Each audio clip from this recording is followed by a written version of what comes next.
नमस्कार। एम्स जम्मू लगातार एक से एक इतिहास बनाता जा रहा है। एम्स में अभी तो टेलीमेडिसिन शुरू हुई है, अब ओपीडी भी होने वाली है, मगर उससे पहले एम्स के जो स्टूडेंट हैं मेडिकल कॉलेज के, वो 3rd 4th ईयर में जा चुके हैं। एम्स बहुत इलाज करने से पहले आप सभी दर्शकों को यहाँ लगे हुए एक से एक योग्य डॉक्टर जो हैं वो आपको बहुत सी जानकारियाँ देती हैं। सिर्फ वहीं नहीं रुकते हैं, ये अलग अलग जम्मू के क्षेत्रों में जाते हैं और वहाँ पर बताते हैं एम्स क्या क्या करने जा रहा है, किस किस चीज़ों का बहुत आपको आभार भी देना है और बहुत उन्होंने आपको बताना भी है। इसी क्रम में आगे होते आपको एक ऐसा सब्जेक्ट है, एनेस्थीसिया का नाम आपने ज़रूर सुना होगा। अगर देसी भाषा में कहें, जब कोई पेशेंट को ऑपरेशन करना होता है या कहीं ज़्यादा लगी हो तो एनेस्थीसिया दिया जाता है। उसके डिफरेंट टाइप है, तो आदमी बेहोश हो जाता है, मेल हो या फीमेल हो।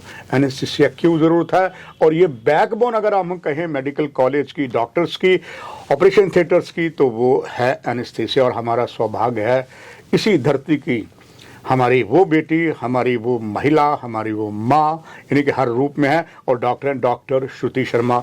आप एनेस्थीसिया विभाग एम्स में एडिशनल प्रोफेसर हैं। डॉक्टर श्रुति जी, एक तो हमें सबको अभिमान है कि हमारी ही बेटी, बहन, बहू जो है वो इस एम्स में बहुत बड़े पद पर है, और उससे बड़ा अभिमान ये है कि आपने पहाड़ी क्षेत्र डोडा में लंबे समय तक मेडिकल कॉलेज में अपनी सेवाएं दी।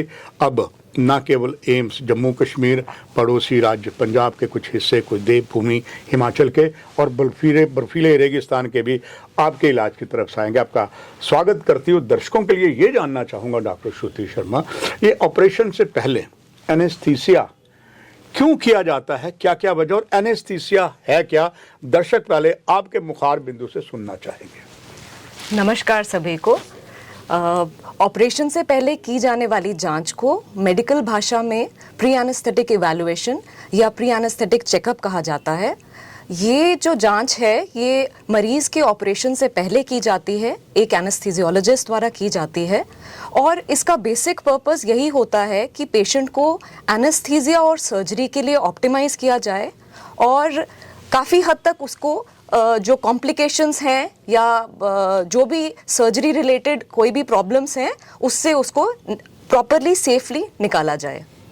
डॉक्टर श्रुति जी, दर्शक ये भी जानना चाहेंगे, ये जांच होती है एनेस्थीसिया में, इसकी बेसिकली इम्पोर्टेंस क्या है और किस तरह से उनकी जांच आप लोग करते हैं?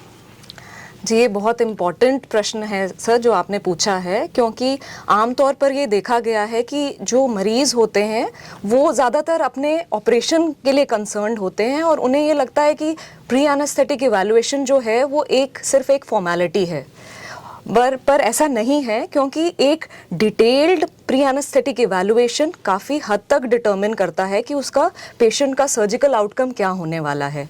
और बहुत सारी ऐसी रिसर्चेस हुई हैं जिसमें ये पता लगा है कि अगर एक बेहतरीन प्री एनेस्थेटिक इवैल्यूएशन किया जाता है, उसके बेसिस पे जो पेशेंट की पोस्ट ऑपरेटिव कॉम्प्लिकेशंस, उसका इन्फेक्शन के कॉम्प्लिकेशंस और उसका लेंथ ऑफ हॉस्पिटल स्टे काफ़ी हद तक रिड्यूस हो जाता है। ये बहुत ही महत्वपूर्ण है, और बहुत सारी चीज़ें हैं जो इसको महत्वपूर्ण इसलिए बनाती हैं क्योंकि इस जांच से हम पेशेंट की एग्जिस्टिंग बीमारियों के बारे में जान लेते हैं। इन एडिशन जो पेशेंट्स में बीमारियां हैं जिनके बारे में पेशेंट खुद भी अवेयर नहीं है, उनके बारे में हम पता लगाते हैं। पेशेंट की सिवियरिटी ऑफ डिजीज़ को असेस कर पाते हैं हम। उनका जो डिजीज़ है वो कंट्रोल्ड है या अनकंट्रोल्ड है, उसका पता लगा लेते हैं। उनके बेसिस पे फिर हम पेशेंट की एसोसिएटेड इन्वेस्टिगेशंस और इवैल्यूएशंस करवाते हैं, और पेशेंट की ट्रीटमेंट पार्ट जो है उसको रिव्यू करते हैं या उसको स्टार्ट करते हैं। इसके अलावा जब पेशेंट ऑप्टिमाइज हो जाता है, इस वजह से काफ़ी चांसेस कम हो जाते हैं कि पेशेंट की सर्जरी जो है वो कैंसिल हो जाए या पोस्टपोन हो जाए। एक और चीज़ है जो बहुत इम्पॉर्टेंट है, एनेस्थीसिया का जो प्री एनेस्थेटिक इवैल्यूएशन होता है, इसकी वजह से हम पेशेंट को रिस्क स्ट्रैटिफिकेशन कर लेते हैं, जिसमें हम पेशेंट की माइल्ड, मॉडरेट या हाई रिस्क कैटेगरी किसको बिलोंग करता है पेशेंट, उसके बारे में हमें पता चलता है। एंड बेस्ड ऑन दैट हम लोग एक स्पेसिफिक एनेस्थेटिक मैनेजमेंट प्लान बनाते हैं जिसको हम इम्प्लीमेंट करते हैं ऑपरेशन के दिन। ये बहुत इंपॉर्टेंट है इन वजहों से। डॉक्टर श्रुति शर्मा, मुझे बड़ा संतोष मिल रहा है जब पत्रकार, जब दर्शकों से एम्स के सोशल मीडिया के माध्यम से बताया कि ये एनेस्थीसिया ऐसा होता, मुझे भी इतनी जानकारी नहीं था, आपने बताया, आपका बहुत धन्यवाद। ये सभी के लिए काम आएगा क्योंकि एनेस्थीसिया मेन इंपॉर्टेंट। और आपसे ज्ञान लेकर एम्स के देखने वाले इस कार्यक्रम को सभी को देना चाहूँगा कि जांच जो है जब आप करते हैं ऑपरेशन से पहले कौन कौन सी होती है, और साथ ही साथ जो पेशेंट होता है डॉक्टर श्रुति शर्मा जी, उसे क्या क्या प्रिकॉशन करने पड़ते हैं। देखिए ये भी बहुत ही महत्वपूर्ण प्रश्न सर जो आपने पूछा है, क्योंकि क्या होता है कि कुछ चीज़ें पेशेंट के पॉइंट ऑफ व्यू से इतनी इम्पॉर्टेंट नहीं होती हैं, बट अगर वो उसे एनेस्थेटिक पर्सपेक्टिव से देखा जाए तो वो बहुत इम्पॉर्टेंट होती हैं और उसके बहुत सिवियर इम्प्लीकेशंस हो सकते हैं अगर उसको प्रॉपरली फॉलो ना किया जाए। अगर देखा जाए तो अगर हम फास्टिंग गाइडलाइंस की बात करें तो एक नॉर्मल रूटीन सर्जरी के लिए हम पेशेंट्स को 6 से 8 घंटे की फास्टिंग के लिए हम पेशेंट्स को इंस्ट्रक्ट करते हैं। बट देखा गया है कि पेशेंट्स जो होते हैं इस बात के लिए काफ़ी कैजुअल होते हैं और कभी वो खाना खा के नहीं आएंगे लेकिन पानी पी के आ जाएंगे सुबह, या फिर खाना और पानी नहीं खाएंगे और वो जूस पी के आ जाएंगे या कुछ बिस्किट खा के आ जाएंगे। और स्पेसिफिकली देखा गया है कि पीडियाट्रिक एज ग्रुप में जो बच्चे होते हैं, माएँ काफ़ी कंसर्न रहती हैं कि हमारा बच्चा रो रहा है तो उसको कुछ दूध दे दिया जाए या उसको चुप करा दिया जाए इसके रिलेशन में। तो बट ऐसा नहीं करना चाहिए, क्योंकि अगर पेशेंट फुल स्टमक ऑपरेशन के दौरान उसको जब एनेस्थीसिया दिया जाता है और अगर वो फुल स्टमक हो तो बहुत चांसेस होते हैं कि जो पेशेंट है वो अपना खाना रीगर्जिटेट कर सकता है और वो जो खाना है वो एस्पिरेट करके उसके फेफड़ों में जा सकता है, and that can be a very life threatening condition. So ऐसा नहीं करना चाहिए और जिस तरीके से पेशेंट स्पेसिफिक एडवाइस पेशेंट्स को दी जाती है उसको फॉलो कर लेना चाहिए। इसके अलावा जो ट्रीटमेंट रिलेटेड जैसे एडवाइस है, जैसे कुछ दवाइयां हैं जो ऑपरेशन के दिन सुबह भी खानी होती हैं, कुछ दवाइयां हैं जो सुबह स्किप करनी होती हैं, जैसे कि ब्लड प्रेशर की दवाई वो सुबह खानी होती है ऑपरेशन के दिन, शुगर की दवाई जैसे मॉर्निंग डोज उसका स्किप करना होता है। और इसी तरह कुछ दवाइयां हैं जो ऑपरेशन से 7 से 10 दिन पहले आपको बंद करनी होती हैं, जो हमारी खून पतला करने वाली दवाइयां होती हैं। जो कोई कार्डियक पेशेंट है या पेरिफेरल आर्टेरियल डिजीज का पेशेंट है या स्ट्रोक का पेशेंट है, वो दवाइयां बंद करनी होती हैं। सो हर एक जो इंस्ट्रक्शन है उसको डेलिबरेटली स्ट्रिक्टली फॉलो करना चाहिए जैसा उनको बताया गया है। डॉक्टर श्रुति शर्मा जी, एक चीज़ बड़ी और महत्वपूर्ण मैं समझता हूँ, अगर ये मैं ना पूछूं तो समझता हूँ कि मैं अपना दायित्व सही तरीके से एम्स सोशल मीडिया में नहीं निभाऊँ।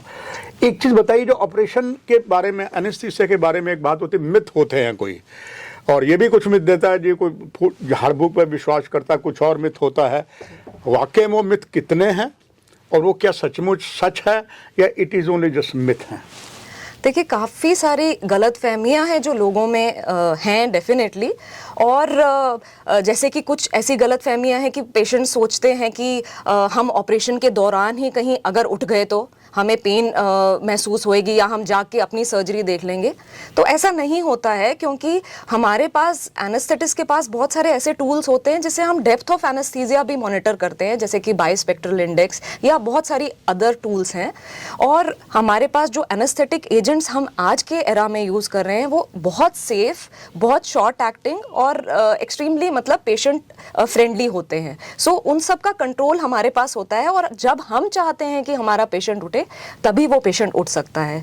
इसके अलावा कुछ ऐसे भी पेशेंट्स होते हैं जो सोचते हैं कि क्या पता हमें ऑपरेशन के बाद होश ही ना आए तो क्या होगा।